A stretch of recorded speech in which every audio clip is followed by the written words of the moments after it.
জনাব মোহাম্মদ শফিকুল ইসলামকে সভাপতিত্ব করছেন জনাব জানাচ্ছি জানাই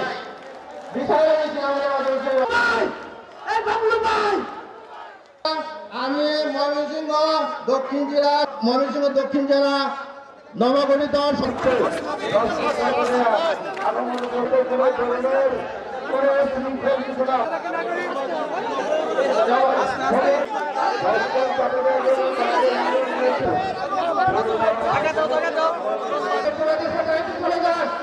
যারা খেলেন জনাব যাকে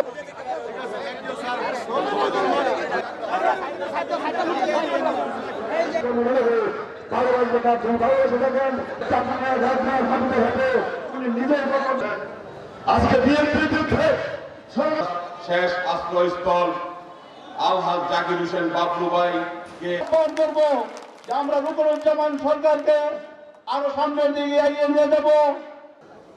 আমরা সুযোগ্য নেতৃত্ব পেয়েছি, আপনারা পেয়েছেন দাপুনি ইউনিয়নের কৃতি সন্তান রুকনুজ্জামান রুকন এই পর্যায়ে এসে আপনাদেরকে সেই সাহস ফিরিয়ে দিয়েছে। আগামী দিনে দাপুরিয়া যাতে সদরবাসী নেতৃত্ব দেন আমি আপনাদেরকে শুনতে বলতে চাই। সেটি বড় কথা না, আপনাদেরকে কথা দিচ্ছি এই কোতোয়ালির সন্তান হিসেবে কোতোয়ালির মানুষ কোনদিন কোন পর্যায়ে অসম্মান বোধ করবে না, তাদের অধিকার রাখতে হবে না। এইটি ধানের শীষের পূর্ণভূমি। আপনি যদি ধানের শীষের ভোটের হিসাব করেন আপনার দাপুরিয়া কাবরা কাবদর এগুলো ধানের শীষের ভোটের ক্ষেত্র। আজকের সেই এলাকার সৌভাগ্যবান একজন সন্তান হিসেবে বলি তারেক রহমান যা দিয়েছে তার প্রতি কৃতজ্ঞ। ভবিষ্যতে দিবে কিনা উনি সিদ্ধান্ত নেবেন। তবে আমরা শুধু এটি বলি এই সদরের মানুষই নেতৃত্ব দিবে। এই আমরা সদরের লোক, আমাদের সদরে এই সদরের মানুষকে দীর্ঘদিন উপকৃত হতে হয়েছে। বিগত 15 বছর এই বাজারে আমাদের কোন প্রোগ্রামে আওয়ামী লীগ বদলাতে পারে নাই। এটি আমাদের জাতি। এইখানে অনেক ছেলে পেলে 15 বছরে জেল কেটেছে, মামলা খেয়েছে। আমরা এই 3 মাসে দাপুরিয়াতে একটি আওয়ামী লীগের কর্মীকে আমরা অত্যাচার করি না।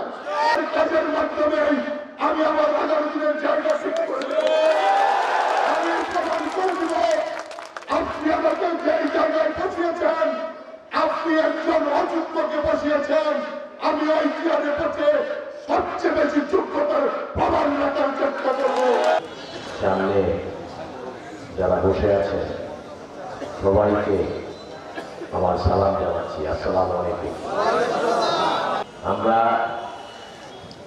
আপনাদেরই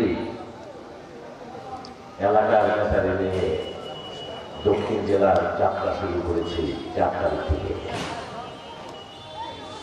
আপনারা সকলেই জানেন একটা জিনিস,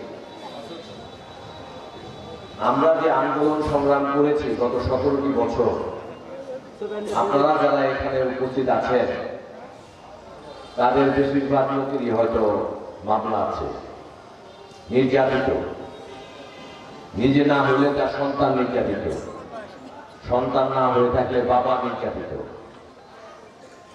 চাকরি পেতে গেলে মেয়েদের চাকরিও হয় না। এই 17টি বছর আমরা যে নির্যাতন ভোগ করেছি এটা কি ভুলে যাওয়া যাবে? আপনারা ভুলে যেতে চান?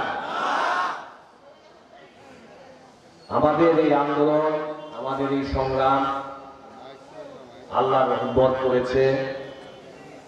আমাদের বিএনপি 17 বছর আন্দোলন করেছে, আমাদের ছাত্র ভাইয়েরা আন্দোলন করেছে। সেই আন্দোলনের ফসল হিসেবে 5ই আগস্ট আমরা আবার দ্বিতীয়বারের মতো স্বাধীন হয়েছি। এই বাংলাদেশের ইতিহাসে কোন রাষ্ট্রপ্রধান দেশ থেকে পালিয়ে যায় না। এই প্রথম এই ফ্যাসিস্ট হাসিনা এই দেশ থেকে পালাতে বাধ্য হয়েছে। আমরা দেখেন, আমাকে অনেকেই প্রশ্ন করে এই যে 5ই আগস্টে যে হাসিনা পালিয়ে গেল কেমন লাগছে? বিএনপি আমাদের যে নেতা তার কথাটা বলে এটার উত্তরটা দিব। আমাদের যে নেতা আপনারা দেখবেন এখনো উনি বিভিন্ন জায়গায় বক্তব্য বলেন। ওনার আন্দোলন, বিএনপির আন্দোলন কিন্তু বিএনপিকে ক্ষমতায় আনার জন্য ছিল না। আন্দোলন ছিল সাধারণ মানুষের ভোটের অধিকারকে এস্টাবলিশ করা।